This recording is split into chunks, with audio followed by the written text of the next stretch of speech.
আসসালামু আলাইকুম।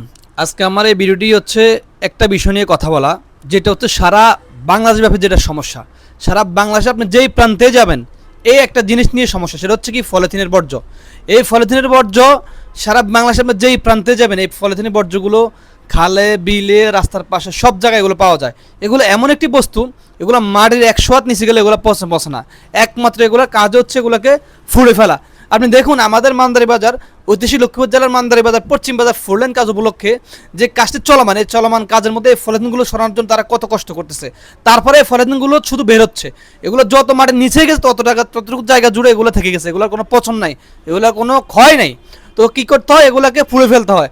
আমি বলতে চাই এই ভিডিওর মাধ্যমে সারা বাংলাদেশভাবে সবাইকে, আপনাদের অফিস আদালত যে কোনো জায়গায় বিশেষ করে দোকানপাট যে কোনো জায়গায় এগুলো জমলে আপনার নির্দিষ্ট স্থানে নির্দিষ্ট জায়গা এগুলো যদি পুড়ে ফেলেন তাহলে এগুলো ঝামেলা হয় না। যদি আপনার জমা রাখলে জমা থেকে ময়লার টালে যায়, ময়লার টালে গেলে এগুলোকে ফুটতে হয়। যদি না ফুড়ে তাহলে কি হয়, এগুলো মাটির নিচে চলে যায়। মাটির নিচে গেলে এগুলো মানে ওই জায়গায় কোনো কিছুই হয় না, ওই জায়গায় রাস্তা কুটতে গেলেও সমস্যা হয়, কোনো ফসল ফেলতে গেলেও সমস্যা হয়, সব জায়গায় সমস্যা হয়। আরেকটি সমস্যা হচ্ছে এই পলিথিন যদি ময়লার টালে ফোড়া হয় তাহলে ফোড়ার কারণে অতিরিক্ত বায়ু দূষণ হয়, অতিরিক্ত সারা সব দিকে ধোঁয়া, সব কিছু সমস্যার সমাধান সৃষ্টি হয়।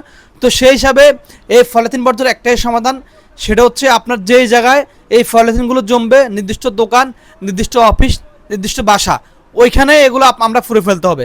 নির্দিষ্ট জায়গা থেকে যদি এগুলো ফুঁড়ে ফেলি তাহলে এগুলোর ময়লার টালা যাবে না।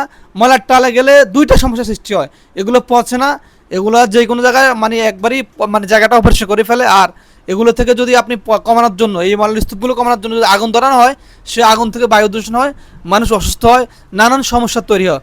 তো সেই হিসাবে আমি বলতে চাই সারা বাংলাদেশের সকল মানুষকে, আপনারা যারা এই ভিডিওটি দেখতেছেন এই ভিডিওটি অবশ্যই শেয়ার করবেন। শেয়ার করার কারণ হচ্ছে কি, পলিথিন বর্জ্য আমরা ব্যবহারে অবশ্যই নিয়মকানুন মানতে হবে। যদি আমরা পলিথিন বর্জ্য ব্যবহার নিয়মকানুন না মানি তাহলে আমাদের এই দেশ ময়লায় রূপান্তরিত হবে। সকল ধন্যবাদ। আসসালামু আলাইকুম রহমতুল্লাহ।